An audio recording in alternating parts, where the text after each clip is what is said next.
మసాలా వారి ఫిల్మ్ నగర్ కబుర్లలోకి వెళ్ళిపోదామా? మీరు ఎప్పుడైనా పప్పులు ఉప్పుల ధరల గురించి గమనించారా? అంత పెద్ద స్టార్ హీరో దాని గురించి ఏమన్నారో చెప్పనా? మొబైల్ మసాలా వారి ఫిల్మ్ నగర్ కబుర్లలోకి వెళ్ళిపోతూ ఫస్ట్ మనం మాట్లాడుకోవాల్సింది మాధవన్ గారి గురించి. టెస్ట్ సినిమాతో ప్రేక్షకులను అలరించేందుకు సిద్ధంగా ఉన్నటువంటి హీరో గారు ఎన్నో ఇంట్రెస్టింగ్ విషయాలను షేర్ చేశారు. మొత్తానికి ఓటీటీ ద్వారా 4th కి మన ముందుకు వచ్చేస్తుంది అనమాట. నయనతార గారు, మాధవన్ గారు, సిద్ధార్థ్ ప్రధాన పాత్రల్లో మనకి కనిపించబోతున్నారు. శశికాంత్ గారు తెరకెక్కించినటువంటి సినిమా అనమాట.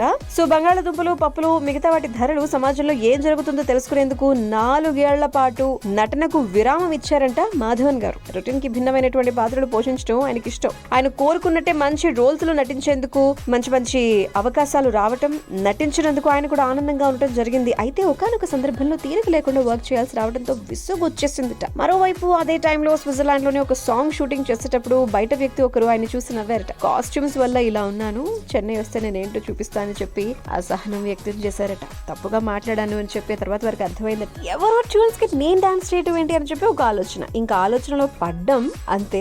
ఇంకా దాంతో నటనకి బ్రేక్ ఇచ్చేసారు. ఈ పొటాటో పప్పుల ధరలు ఎంత ఉంటాయి, రిక్షా నడిపే వాళ్ళు ఎలా మాట్లాడతారు, అసలు ప్రజలు వేటికి ఎక్కువగా అట్రాక్ట్ అవుతూ ఉంటారు, వేటిని ఎక్కువగా ఇష్టపడుతూ ఉంటారు, ఇలాంటి విషయాలు చాలా ఆయన తెలుసుకోవాలనుకున్నారంట. దాంతో గడ్డం పెంచేసి దేశం మొత్తం తిరిగారట. నిజం తెలిసిందట. సినిమాలే కాదు, వాణిజ్య ప్రకటనలు కూడా దూరంగా ఉన్నారట. సైకాలజీ అర్థం చేసుకోవడానికి అదొక అవకాశంలా భావించారట. ఆ 4 ఏళ్ల ప్రయాణం ఈ రోజు నేను ఇలా ఉండటానికి కారణం అయింది అని అంటూ ఉంటారు మన మాధవన్ గారు.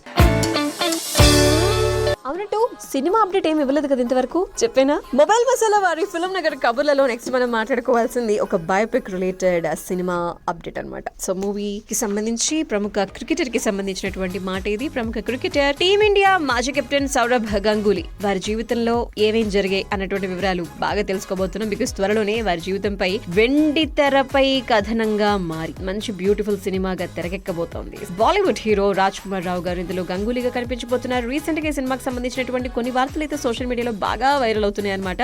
విక్రమాదిత్య మోత్వానే డైరెక్షన్ లో రాబోతున్నటువంటి ఈ సినిమాని లవరంజ్ నిర్మించబోతున్నారు. అండ్ ఈ బయోపిక్ ని కొంచెం భిన్నంగా రూపొందించాలి అని చెప్పి దర్శక నిర్మాతలు భావిస్తున్నారట. ప్రస్తుతం దీని ప్రీ ప్రొడక్షన్ పనులన్నీ కూడా శరవేగంగా జరగబోతున్నాయి అని చెప్పి త్వరలోనే షూటింగ్ ప్రారంభం కాబోతుంది అని చెప్పి వార్తలు అయితే వస్తున్నాయి అనమాట. సో ఫస్ట్ షెడ్యూల్ 2 months ఉండబోతుంది అని చెప్పి టాక్. ఇప్పటికే ఈ షెడ్యూల్ కి సంబంధించినటువంటి వర్క్స్ అన్ని కూడా కంప్లీట్ అయ్యాయి అని చెప్పి సమాచారం. అండ్ త్వరలోనే దీనికి సంబంధించినటువంటి ఒఫీషియల్ ప్రకటన కూడా రాబోతుంది అని చెప్పి బాలీవుడ్ మీడియాలో కథనాలు చక్కర్లు కొడుతున్నాయి. సో రీసెంట్ గా ఆటగాళ్ల బయోపిక్ లపై వచ్చినటువంటి సినిమాల కంటే ఇది కొంచెం డిఫరెంట్ గా ఉండబోతుంది అని చెప్పి సమాచారం. ఈ సినిమా ఇతివృత్తం రాజ్ కుమార్ గారికి వివరించగా ఆయన ఇంట్రెస్ట్ చూపించారు అని చెప్పి విషయం అనమాట. ఇందులో గంగూలీ గారి జీవితంతో పాటుగా క్రికెట్ కెరీర్ ని కూడా చూపించబోతున్నట్టుగా తెలుస్తోంది విషయం. క్రికెట్ లో 2 దశాబ్దాల పాటు వెలిగినటువంటి ఒక వెలుగు ఆయన. సో 2008 లో ఆటకు వీడ్కోలు పలికారు. బెంగాల్ క్రికెట్ అసోసియేషన్ కు అధ్యక్షుడిగా వ్యవహరించారు. ఆ తర్వాత 3 ఏళ్ల పాటు బీసీసీఐ ప్రెసిడెంట్ గా బాధ్యతలు నిర్వర్తించారు. అండ్ 2021 నుంచి ఈ బయోపిక్ వర్క్స్ అని కూడా మొదలు పెట్టారనమాట. అండ్ ఈ క్రికెటర్ పాత్రలో రణబీర్ కపూర్, ఆయుష్మాన్ ఖురానా వంటి నటుల పేర్లు కూడా వినిపించాయి. మొత్తానికి రాజ్ కుమార్ రావు గారిని ఖరారు చేశారు. అండ్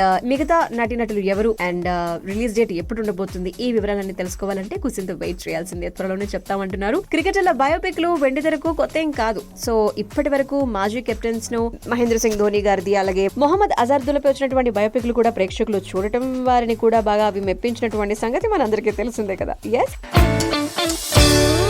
ఇక మొబైల్ మసాలా వారి ఫిల్మ్ నగర్ కబుర్లలో నెక్స్ట్ మనం మాట్లాడుకోవాల్సింది ఎవరి గురించి అంటే చిన్న సినిమా కానీ రికార్డ్స్ బ్రేక్ చేస్తుంది అనమాట. సో ఆ వివరం కూడా తెలుసుకుందాం. సో మ్యాట్ తో నవ్వులు పోయించినటువంటి నార్ని నితిన్, సంగీత్ శోభన్, రామ్ నితిన్ రీసెంట్ గా దాని సీక్వెల్ తో పలకరించేశారు. మ్యాట్ స్క్వేర్ అంటూ మన ముందుకు వచ్చేసారు. మరోసారి విజయాన్ని అందుకున్నారు. మార్చి 28th రిలీజ్ అయినటువంటి సినిమా ఓవర్సీస్ లో హవా మామూలుగా కొనసాగించడం లేదనమాట. ఇప్పటి వరకు మ్యాట్ స్క్వేర్ 55 కోట్లు వసూలు చేసేసింది అనమాట. అండ్ సినిమా టీమ్ అఫీషియల్ గా చెప్పేసింది, చిన్న సినిమా 3 రోజుల్లోనే ఈ స్థాయి కలెక్షన్స్ ని సొంతం చేసుకోవడం చాలా ఆనందంగా ఉంది అంటూ పోస్టర్ రిలీజ్ చేశారు. అండ్ వీకెండ్ లో వసూలు పెరిగేటువంటి అవకాశం ఉంది అని చెప్పి అంటూ ఉన్నారు. అలాగే ఓవర్సీస్ లో ఈ సినిమా హవా ఇంకా కొనసాగుతూనే ఉంది. అక్కడ $1 million క్లబ్ లో కూడా చేరిపోయింది. దాంతో నెటిజన్స్ అందరూ ఈ సినిమాకి తెగ విషెస్ ని అందిస్తున్నారన్నమాట.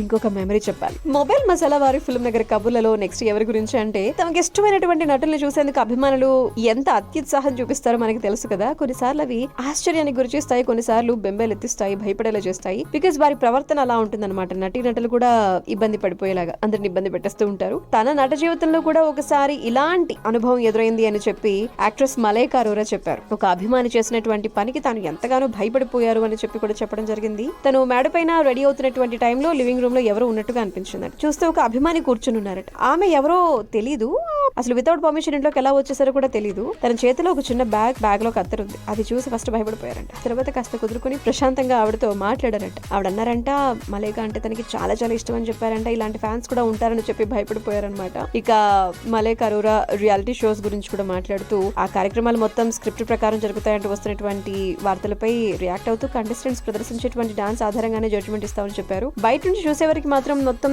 స్క్రిప్టెడ్ లా అనిపిస్తుంది, తప్పులేదు. ఎందుకంటే కొన్నిసార్లు డ్రామా ఆ స్థాయిలో ఉంటుంది. అక్కడ జరిగే ఒక్కొక్కసారి జడ్జెస్ కి కూడా చిరాకు తెప్పిస్తూ ఉంటాయి, కానీ ఆ పోటీలన్నీ కూడా న్యాయంగానే జరుగుతాయని చెప్పేసి తను చేస్తున్నటువంటి షోస్ రిలేటెడ్ కూడా మలైక అరోరా చెప్పడం జరిగింది. ఇందుకే మీకు ఎలాంటి మూవీ అప్డేట్స్ తెలుసుకోవాలంటే ఇంట్రెస్ట్? స్టార్ల గురించా, సినిమాల గురించా, కొత్త ప్రాజెక్ట్స్ గురించా, ఆల్రెడీ చూసేసినటువంటి సినిమాలు మళ్ళీ రీ రిలీజ్ అవుతున్నటువంటి సంగతుల గురించా? కమెంట్ చేయండి.